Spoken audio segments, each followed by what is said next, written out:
មួយរយៈនេះមានប្រិយមិត្តយើងជាច្រើនបានសួរមកកាន់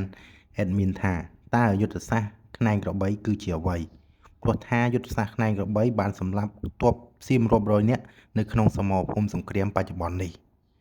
យុទ្ធសាស្ត្រខ្នែងក្របីឬយើងអាចយល់ថាជាយុទ្ធសាស្ត្រមួយដែលមានសភាពចាស់បុរាណឬក៏ទំនើបមួយដែលត្រូវប្រើប្រាស់ក្នុងសង្គ្រាមដើម្បីឡោមព័ទ្ធសត្រូវទាំងសងខាងនេះគឺជាការពន្យល់អំពីយុទ្ធសាស្ត្រនេះទី1របៀបដំណើរការយុទ្ធសាស្ត្រនេះមានសកម្មភាពសំខាន់ចំនួន3ដំណើរគ្នាការវាយលុកចំកណ្ដាលកងទ័ពផ្នែកកណ្ដាលធ្វើការវាយប្រហារឬក៏ទប់ទល់ដើម្បីបង្អាក់ល្បឿនសត្រូវនិងទាក់ទាញចំណាប់អារម្មណ៍ការវាយប្រហារបំបែកតាមស្លាប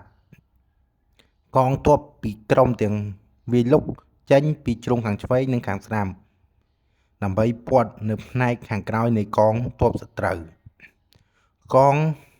ទ័ពឡោមព័ទ្ធផ្ដាច់នៅពេលខ្នែងទាំងពីរជួបគ្នាខាងក្រោយសត្រូវនឹងត្រូវជាប់ឃុំ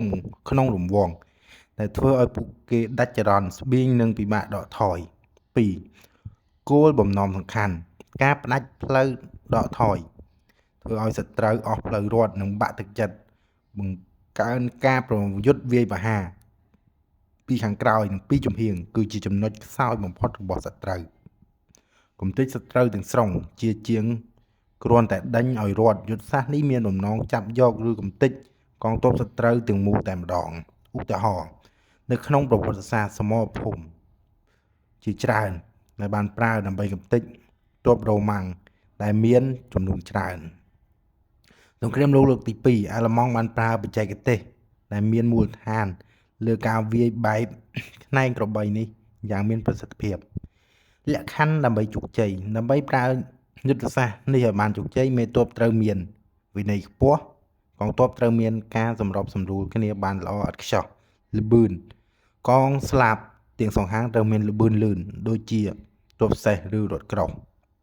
ការយល់ដឹងអំពីភូមិសាស្ត្រត្រូវមានទីតាំងអំណោយផលដែលសត្រូវមិនងាយមើលឃើញក្នុងការឡោមព័ទ្ធតើអ្នកមានសំណួរអ្វីដែលចង់សួរ admin នឹងឆ្លើយតបតាម comment របស់អ្នកសួរទាំងអស់គ្នាបាទសូមអរគុណចំពោះការស្ដាប់របស់ admin ចង់បញ្ជាក់ថាមួយរយៈនេះគឺនៅតាមព្រំដែនប្រទេសកម្ពុជាយើងមានសង្គ្រាមពីការឈ្លានពានរបស់សៀមមកលើកម្ពុជាយើងគ្រាន់តែវាយទប់ទល់នឹងការពារតាមយុទ្ធសាស្ត្រផ្សេងជាស្ដី admin និយាយនេះអំពីតែយុទ្ធសាស្ត្រខ្នែងក្របីតែប៉ុណ្ណោះព្រោះថារយៈចុងក្រោយនេះកម្ពុជាយើងក៏អាចប្រើដែរព្រោះថាទ័ពសៀមជាច្រើនរយនាក់បានស្លាប់នៅក្នុងសមរភូមិបច្ចុប្បន្ននេះបាទហើយបើសិនជាពេញចិត្តចំពោះ admin និយាយសូមជួយ subscribe ម្នាក់មួយផងបាទសូមអរគុណ